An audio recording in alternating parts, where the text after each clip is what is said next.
Baghdad থেকে Tehran, পুরো অঞ্চলেই এখন উৎসবের আমেজ। মানুষ রাস্তায় নেমে উল্লাস করছে এই ভেবে যে অন্তত 2 সপ্তাহের জন্য হলেও তারা বড় কোনো ধ্বংসযজ্ঞের হাত থেকে বেঁচে গেল। ইরাকের মতো দেশগুলো যারা এই যুদ্ধের মাঝখানে পড়ে পিষ্ট হচ্ছিল, তাদের জন্য এটা বিশাল স্বস্তির। এই উল্লাসের আড়ালে বড় একটা কিন্তু থেকে যাচ্ছে। প্রশ্ন উঠছে, এই যুদ্ধবিরতি কি আদৌ টেকসই হবে? সবচেয়ে বড় ভয়ের জায়গা হলো বিশ্বাস। এর আগেও দেখা গেছে আলোচনা চলার সময় হঠাৎ করে হামলা শুরু হয়ে গেছে। ফলে কাগজে কলমে আলোচনা থাকলেও মাঠের পরিস্থিতি যে কোনো সময়ই বদলে যেতে পারে। এই ধরনের পরিস্থিতিতে বিশ্বাস তৈরি হওয়াটাই সবচেয়ে কঠিন বিষয়। ফলে আলোচনার টেবিলে বসেও কেউ শান্তিতে থাকতে পারছে না। তার উপর নতুন করে ঘি ঢেলেছে ইসরায়েলি প্রধানমন্ত্রী বেনিয়ামিন নেতানিয়াহুর এক বিস্ফোরক ঘোষণা।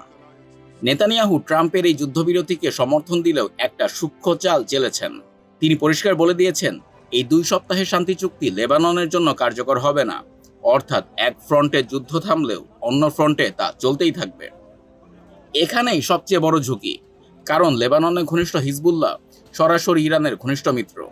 সেখানে সংঘর্ষ বাড়লে খুব সহজেই তা আবার বড় আকার নিতে পারে এবং ইরানকেও টেনে আনতে পারে সরাসরি সংঘাতে। নেতানিয়াহুর এই লেবানন ফ্যাক্টর পুরো ডিলটাকে যে কোনো সময় ভেস্তে দিতে পারে। কারণ ইরান ঘোষিত 10 দফার একটা শর্তই ছিল যে তাদের কোনো রেজিস্ট্যান্স গ্রুপ বা মিত্রশক্তির উপর হামলা চালানো যাবে না। 200-র বেশি সার্ভিস ও ফিচারে লেনদেনের সব বিকাশ অ্যাপে সম্ভব। তার উপর রয়েছে হরমুজ প্রণালী ইস্যু, নিষেধাজ্ঞা প্রত্যাহার, সামরিক উপস্থিতি কমানোর মতো সব বড় বড় প্রশ্ন। এত জটিল বিষয় 2 সপ্তাহে সমাধান হওয়া কতটা বাস্তবসম্মত তা নিয়েও রয়েছে প্রশ্ন।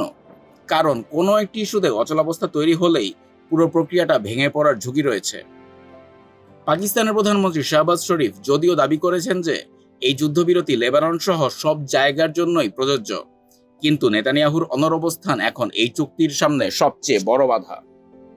সব মিলিয়ে বলা যায় এই যুদ্ধবিরতি এখনো খুব ভঙ্গুর অবস্থায় আছে।